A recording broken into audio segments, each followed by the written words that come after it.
सिंध हुकूमत के सिहती खाते पारां तहलके अस्पताल सकंड में डिजिटल एक्सरे मशीन लगाई वई, जंहिंजो इफ्तिताह MPA शहीद गुलाम मुस्तफ़ा शाह के फर्जंद सैयद शाहजान अली शाह ऐं DHO शहीद बेनज़ीराबाद डॉक्टर दौलत जमाली कयो। साणस गॾु MS डॉक्टर इम्तियाज़ चांडियो, डॉक्टर नसीर अहमद मेमण ऐं सकंड प्रेस क्लब के सदर काज़ी जावेद सनाई हुआ।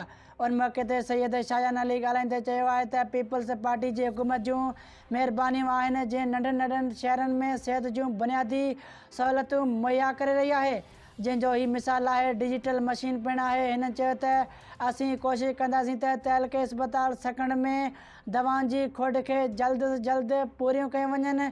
DHO डॉक्टर दौलत जमाली ॻाल्हाईंदे चयो आहे त DHO इंतज़ामिया हेठि हलंदड़ पूरी सिंध ऐं तहलके अस्पताल सकंड पहिरीं अस्पताल आहे जिते जदीद डिजिटल एक्सरे मशीन की सहूलियत ॾिनी वई आहे। हिननि इहो बि ॿुधायो आहे त ज़िले शहीद बेनज़ीराबाद जे तहलके अस्पताल सकंड कारकर्दगी के हवाले से बेहतरीन कम करे रही है। इफ्तिताही तकरीब में सकंड प्रेस क्लब के general secretary Mir Mohammad Keerio, doctor Shafqat Gul, x-ray technician नूर मोहम्मद पाही पिणु मौजूद हुआ।